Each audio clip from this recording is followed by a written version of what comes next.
The book of Isaiah, chapter 47, and verse 8. Therefore, hear now this: Thou that art given the pleasures, that dwellest carelessly, that sayest in thy heart, I am, and none else beside me. I shall not sit as a widow, neither shall I know the loss of children. But these two things shall come upon thee in a moment, in one day: the loss of widowhood and children.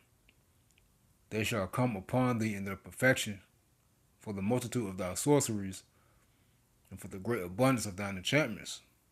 For thou hast trusted in thy wickedness. Thou hast said, None seeth me. Thy wisdom and thy knowledge it has perverted thee. And thou hast said in thy heart, I am, and none else beside me. Therefore shall evil come upon thee. Thou shalt not know from whence it riseth. And mischief shall fall upon thee. Thou shalt not be able to put it off. And desolation shall come upon thee suddenly, which thou shalt not know. All praises to Yahweh, Ba'ashem Habushah, Wahara Kakadash. The honors to the elders and the apostles of the great millstone. Shalom to the hopeful elect of the nation of Israel. Then scattered abroad amongst the heathen, some look like the heathen. Begin to 144,000. Preachers, teachers, and prophets. Shalom. And the word mischief in the 11th verse goes into ruin. See? Ruin. So ruin shall fall upon America. Let's get this real quick. Jeremiah, is it 28 or 29?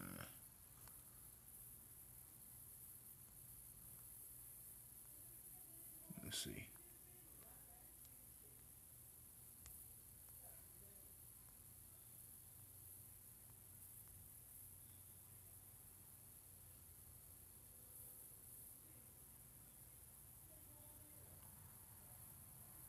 It's my fault, y'all. Jeremiah 28 and 7. Nevertheless, hear thou now this word that I speak in thy ears and in the ears of all the people. The prophets that have been before me and before thee of old prophesied both against many countries and against great kingdoms of war and of evil and of pestilence. And that's what Yahweh Shema Shai has his prophets doing. All right. Now you get it might be Isaiah 29.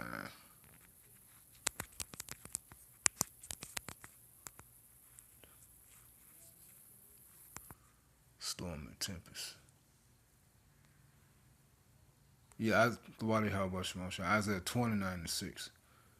It says, Thou shalt be visited of the Lord Yahweh Shema Shai of hosts with thunder, and with earthquake and great noise, with storm and tempest, and with the flame of devouring fire.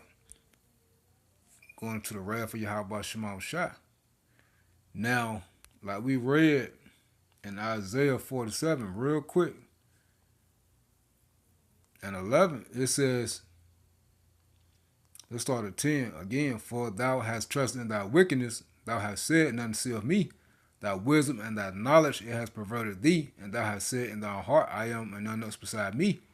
Therefore shall evil come upon thee, thou shalt not know from whence it riseth, and mischief, ruin, shall fall upon thee, and thou shalt not be able to put it off, and desolation shall come upon thee suddenly, which thou shalt not know. Now, that's in all forms and fashions, right? Now, like we read in Isaiah 29 and 6, hey, America shall be visited with storm and tempest and fire, right? Thunders and earthquakes. Now remember, Noah laid off a lot of people earlier this year when Trump got up in there.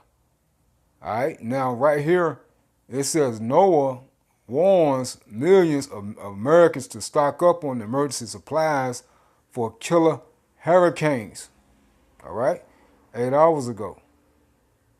Now, you can read this, but I'm going to play the video. Now, they're predicting some major storms are coming, right? They're predicting that major storms are coming. Well, guess what? It's a shortage, and they don't have enough people to hold on, y'all. There's beauty in the eyes, and the 2025. They don't have enough people to operate these systems. They give warnings by way of these alerts on the phones, the technology to keep up with the upkeep of the technology. In other words, to update the technology to warn beforehand. So a lot of people are going to be caught off guard during this hurricane season, man. All right? Why? Because they're not going to be able to receive the warnings due to what? Shortages of staff and lack of upgrading of equipment. All right? A lot of people are going to get themselves caught out there in a jam because they're not going to be alerted. So it's like storms just be popping up out the blue. People are going to be making plans and things of that nature, and people are going to get jacked up soon. All right? Now, it says Trump admin leaves FEMA understaffed and underfunded just 2 weeks before hurricane season. Now, I want y'all to listen to them, man. And I also got another video, too, going into these truckers, man. All right? Check this out. Because, Yahweh Shemal Shai, he's about to cause a lot of death and destruction and ruin, man, as we read. Guys, and the 2025 Atlantic hurricane season is 2 weeks away. Is the federal government ready? The Trump administration is currently overhauling FEMA, already cutting a third of the staff and still looking to cut $646 million from the agency's budget, threatening slower and less responsive emergency aid, problems that state and local governments are already experiencing, by the way. In the Midwest, Kentucky and Missouri are cleaning up the aftermath of last weekend's tornado outbreak. At least 28 people have died. And after severe back-to-back storms and tornadoes hit Arkansas earlier this spring, the state is relying on federal assistance for recovery efforts. Joining us now, former FEMA administrator under President Biden, Deanne Criswell. Thanks for joining us. Hi, Katie. What is the cutting of the staff and the cutting of the budget? What is that going to mean for disaster response? Can't the state and local governments do it by themselves? The important thing to remember is that state and local governments always have the lead in taking care of response and recovery. It's when their efforts and when these storms are so significant that it exceeds their capabilities that they reach out to the federal government for assistance. One of the things that we always said is that it was federally supported, state managed, and locally executed. And so these state and local governments will continue to do what they have been doing, but when it exceeds their capability, and the federal government isn't there to come in and assist them, then they're going to have to pick and choose which actions and which tasks they're going to be able to continue to do because they have only limited staff to be able to execute upon their missions. And there were arguments from the Trump administration early on that FEMA was unnecessary, it wasn't working, that this should be left up to the states. But let me just play what I think is a pretty eye-opening plea from a Republican Senator Josh Hawley about the need for disaster relief in his state. The state has pending 3 requests for major disaster declarations from earlier storms. We've lost over a dozen people. Actually, if you count the folks we lost just on Friday, we've lost almost 20 people now in major storms just in the last 2 months in Missouri. It's been a terrible spring for us. Here again, can I ask for your help? Will you commit to helping for those 3 major disaster declaration requests that are pending? Will you help expedite those, Secretary Noem, and get those in front of the president, get those approved? We are desperate for the assistance in Missouri. This is Josh Hawley of Missouri begging the DHS secretary to help him get to the president to get disaster relief. Under a different president, Biden, maybe Trump the first time, Bush, Clinton, Obama, would you have seen a senator make a plea to a cabinet secretary in a congressional hearing to get relief like this? No, what you would have seen, not just in the 4 years that I served, but in all of the past administrations, the first thing that the FEMA administrator does is contact that governor and then typically travels within the first few days when it's so significant, like what we saw in Missouri and Kentucky, to go understand understand firsthand what the impacts to those communities are, so you can take away some of the bureaucracy and get the process started so these communities can begin their recovery. Time is the most precious commodity that we have, and these types of delays are really going to impact the ability for these communities to start their recovery, if they even have the ability to recover at all. Let me also play this. This is the St. Louis mayor talking about how FEMA has not been on the ground. FEMA has not been on the ground. We do not have confirmed assistance from FEMA at this point. What we need right now is federal assistance. This is where FEMA and the federal government has got to come in and help communities. Our city cannot shoulder this alone. The state of Missouri cannot shoulder this alone. We need partners at the national level, at the federal level, to step up and help. And it's not just that. You have Sarah Huckabee Sanders, the governor of Arkansas, former press secretary for President Trump, who had to write a letter pleading for help for severe storms and tornadoes that occurred in her state on March 14th and March 15th. That is a few months ago now. They produced catastrophic impacts across the state, she says. Given the cumulative impact of these events, federal assistance is essential to help our communities recover. Without the support of a major disaster declaration, Arkansas will face significant challenges in assuming full responsibility and achieving an effective recovery from this event. Deanne, it's not even just the FEMA assistance. There are also cuts to the National Weather Service, to NOAA, and there are questions about whether the warning systems, the early warning systems, are going to be effective this year as hurricane season approaches. What can you tell me, as somebody who's been on the inside watching this as it unfolds, usually, what normally is happening right about now, 2 weeks out from hurricane season? The key word that you heard from the mayor is partnerships. This is all about partnerships. And for FEMA and the National Weather Service, the National Hurricane Center, they are the best partner that FEMA has to sit side by side and understand what the potential impacts from a weather event are going to be.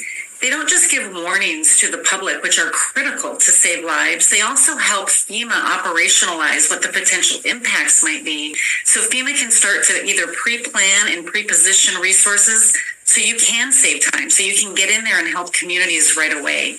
The cuts to the National Weather Service or the National Hurricane Center and the cuts to FEMA are, again, just going to delay the ability to truly understand what the potential threats might be or what the actual impacts are going to be, and then delaying the ability for a community to actually get a presidential disaster declaration is really going to make those poor families in the community struggle in their process. When you talk about Arkansas, the president did come back and give a presidential disaster declaration, but just for individual assistance, not for public assistance. That's the money that pays for the overtime for all those first responders, for the reimbursement of the cost to remove debris or to repair the damaged infrastructure. That has not been approved yet.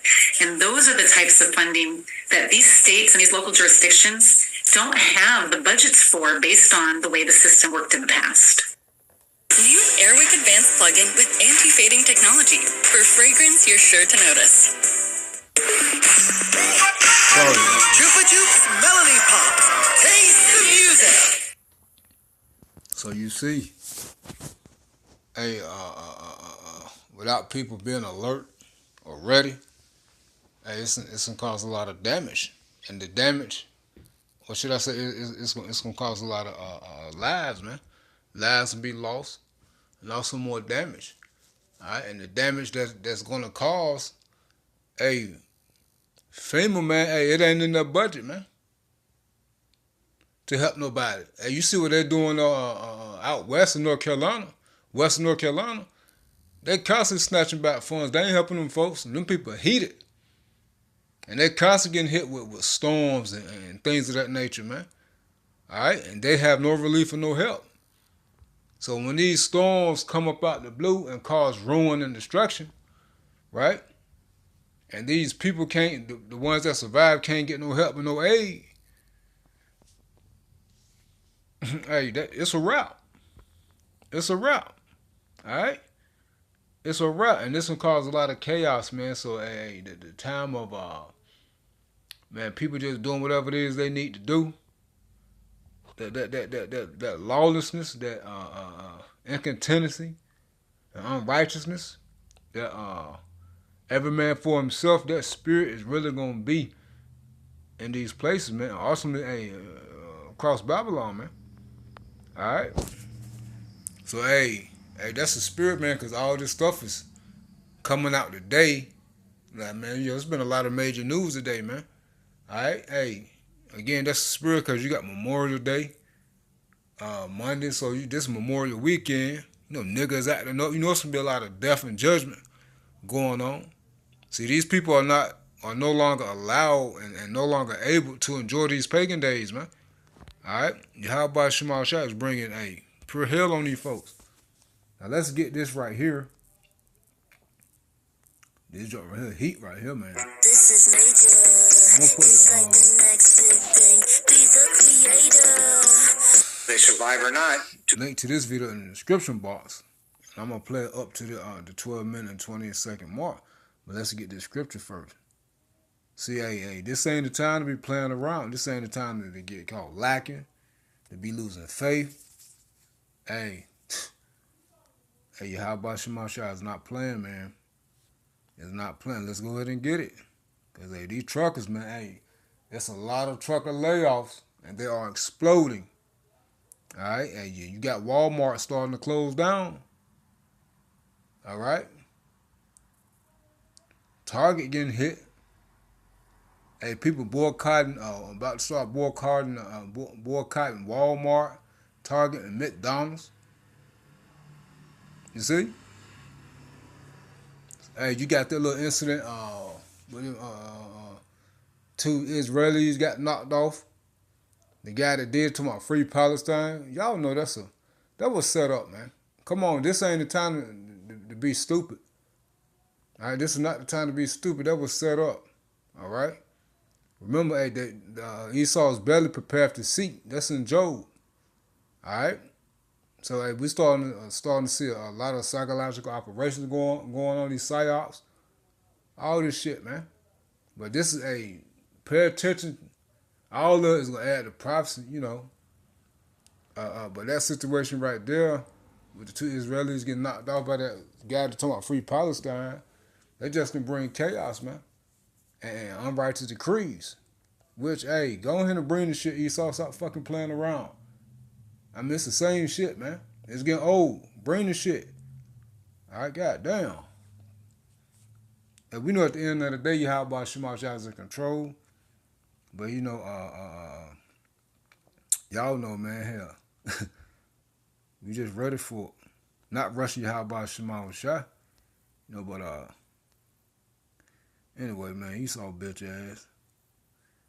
Let's get this real quick. 2nd Ezra 16 and 22. And suddenly shall the song places appear unsown, and the full storehouse shall suddenly be found empty. And the trumpet shall give a sound when every man heareth. They shall be suddenly afraid, and at that time shall friends fight one against another like enemies, and the earth shall stand in fear with those that dwell therein, and the springs and fountains shall stand still, and the 3 hours there shall not run. See, it's going to be a lot of chaos, and a lot of things going to be shut down, man. The economy going to get hit hard, man. All right? Things are not going to be functioning as usual. All right? The supply chain going to get towed up, man. It's already getting hit hard, but they're about to be towed up. Let's go ahead and play the video. Open a business checking account and earn membership rewards points. Get 24/7 support. They survive or not. Trucker layoffs explode. And that's a major part of the supply chain, man. They load up the things from the ports and carry it to the facilities, man. All right? And the facilities unload it. But let's go ahead and play it.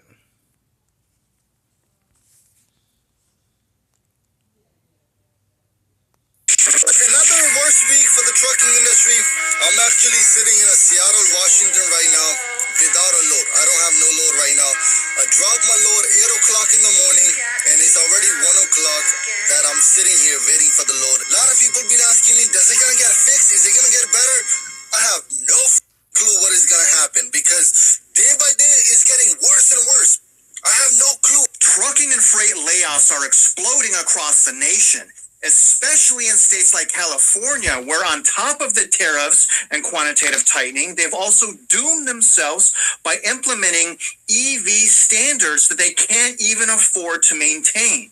Now, despite these surging trucker layoffs, economists are predicting that the worst of these layoffs has not even begun yet, as they estimate that the explosion is going to take place of trucker layoffs the end of this month and into June. And yet another example that the U.S. economy is so toxic, so riddled with debt and debauchery, that the only chance each and every one of us has at living a comfortable life again, you remember what that was like, is a total implosion and reset in the U.S. economy. Now, truckers right now are panicking as there appears to be absolutely no relief in sight. But the question is this, you guys, is what does all this mean to you and I? And welcome back to Real Estate Mindset. You guys already know that this video is going to be absolutely bonkers. Mitch Vexler, how are you today, sir? It's an interesting topic. You have people that obviously are in the trucking, and you have other people that are in the shipping. It's interesting that the shipping coming out of China, they're saying, well, all the boats are loaded and it's a mass quantity coming over, yet here the trucking doesn't correlate to what you're seeing in the shipping. So somebody's not telling the truth, but we'll try to get to the bottom of it. No one's ever telling the truth, Mitch. No one is never telling the truth, at least not to the public, because they need us to continue to be delusional and continue to indebt ourselves.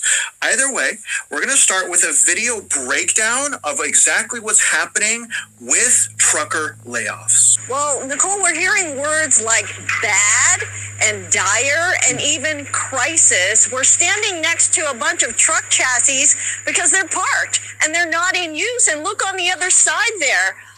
They're stacked up, and in this truck yard alone, there are about 100 chassis stacked up because they don't need them. They're typically out on the roadways. Like everyone else along America's massive supply chain, truckers expect things to go from bad to worse. You hear that? This yard costs us money, this equipment costs us money, our chassis costs us money, our employees cost us money, electricity costs us money, right? So after 6 months, I would say we would be in pretty dire situations. And that's just us. And there's hundreds of companies like us who would probably be in this, most likely be in the same situation, if not worse. For Height Logistics here in Long Beach, the situation is compounded by a very expensive company shift to a clean fleet. Over 20 big rig EVs with price tags of about $500,000 each. Due to far less freight to haul, the company started layoffs this week and cut all trucker shifts by half. There's word of similar tightening at other trucking companies and even some going out of business. The dire times triggered by the nosedive in freight traffic, specifically imports from China, nearly half of which are typically handled by the ports here in Southern California.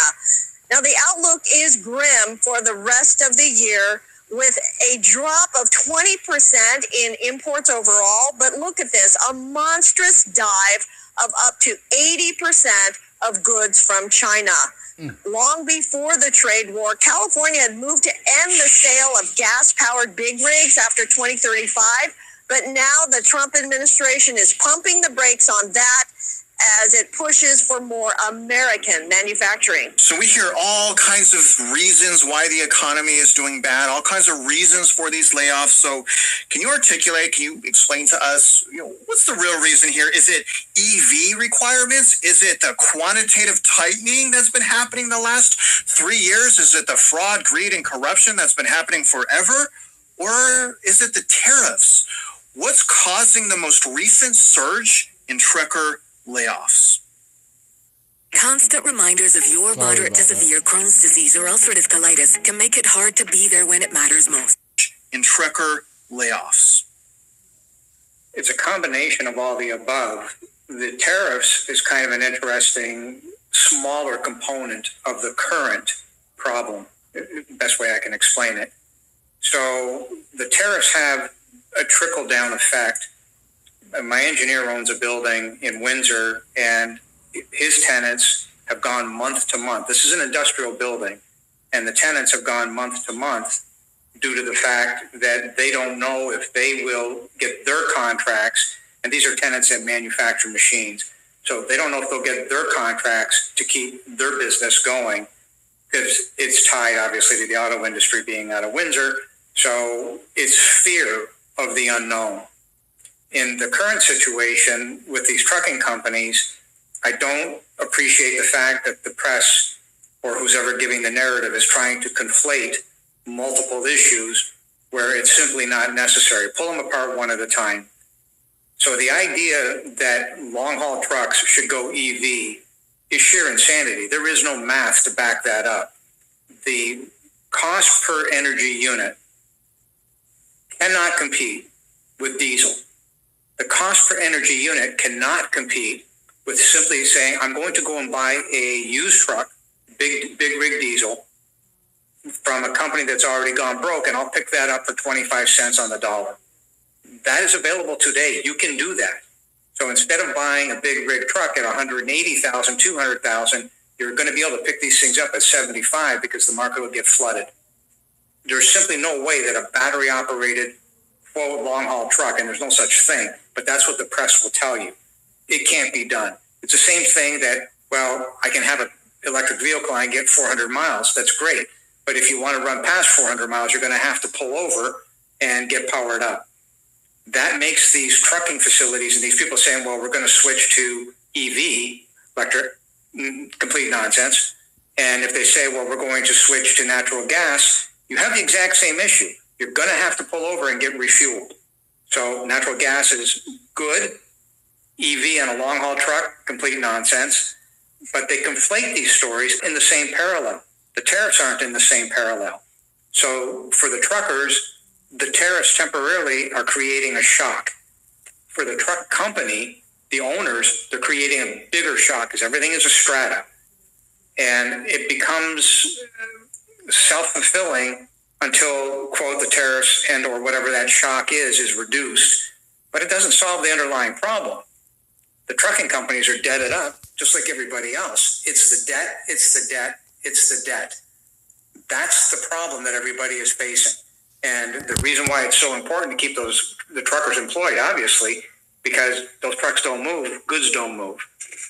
So it's a problem. Few bullet points. Trucker layoffs in the United States have become widespread and severe in 2025, impacting thousands of drivers and reshaping the entire transportation sector in response to major economic pressures, trade policy, and declining demand. Layoffs in trucking and related freight industries have surged, with over 30,000 freight-related job cuts announced since the beginning of the year, affecting not just truck drivers, but also workers in food production, manufacturing, warehousing, and logistics. More than 3,500 additional job cuts have been reported since April 30th alone. So those are just the layoffs from the layoffs. The imposition of steep tariffs, especially the 145% tariff on Chinese imports, has triggered a sharp reduction in container ship arrivals, leading to a dramatic drop in freight that needs to be transported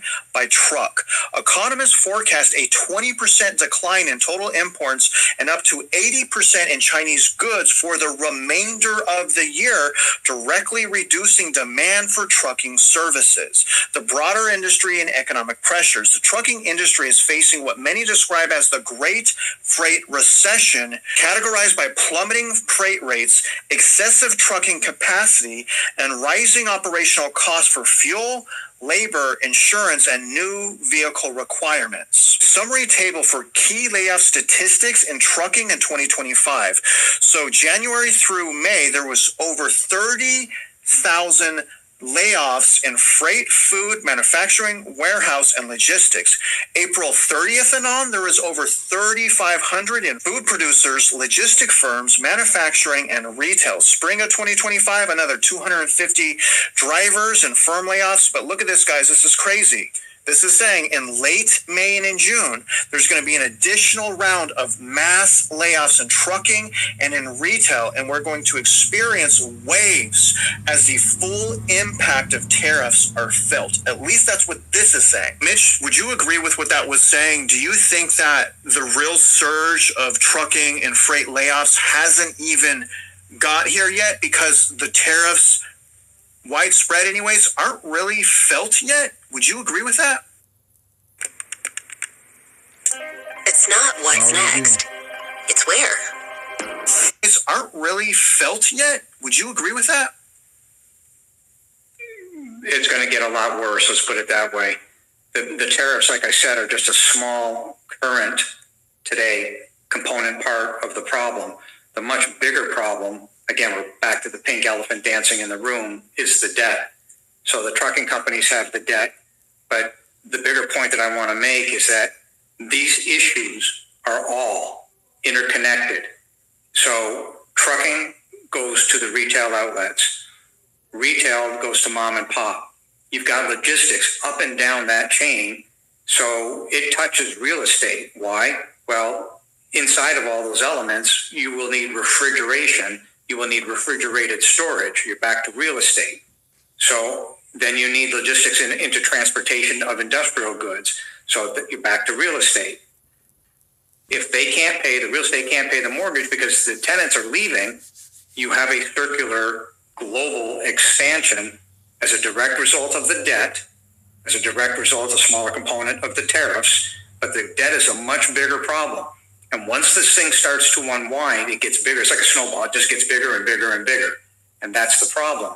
What you're seeing now is nothing as compared to what it may end up being, because the system will blow up as a direct result of the debt at multiple levels caused by the Federal Reserve when they print money and caused by the central appraisal districts when they fraudulently create overvaluation and overtaxation on behalf of the school districts. The trucking companies, make no mistake, they're in it on both levels, the federal level, and they suffer from it at the local level because all real estate is local. So trucking companies are getting hit just like mom and pop. Whether they survive or not, to be determined. And all of this stuff that you're saying is a nationwide problem. The Federal Reserve, that's a federal nationwide problem. The central appraisal districts, that's a nationwide problem locally. So these are nationwide problems. But the next video that we're going to play is on Texas. And there are people saying that Texas, this is going to be a speed bump, that Texas is actually immune. They're saying Texas is immune to these layoffs and it's not going to create a recession. Bullshit. Hey, we here, man. All right. So, hey, Lord willing, man. Hey, how about Shema Shah keep this thing rolling, and things continue to fall and collapse. Cause hey, as this time continue to press on, man, it's gonna get worse, man. This joint gonna get crazy. All right, it's gonna get crazy out here, man. All right, and you heard him mention the word dire. Okay, dire economic crisis, and we read that in second Esdras 6. So hey, we are most definitely in the end times, man. Let's close out. That's second Esdras 8 and 50. Hey, playtime been over, but it's most definitely over, man. It's time to get really buckle down. Alright? Cause we about to go through some things, we about to see some things, man. Alright? Second Esdras 8 and 50. It says, for many great misery shall be done to them that in the latter time that shall dwell in the world, because thou walked in great pride. And then judgment is ultimately for the prideful. Okay, these heathen and 2/3 of Israel, the one to cleave unto America, man. But hey, us as a hopeful elect, we got to go through it too. How about Shema Shah is going to be with us, man. Alright, Lord willing. Alright, I just want to hit this real quick through the spirit of power. How about Shema Shah? And I'll put that last video in the link in the description box so you can watch the full video. Shalom.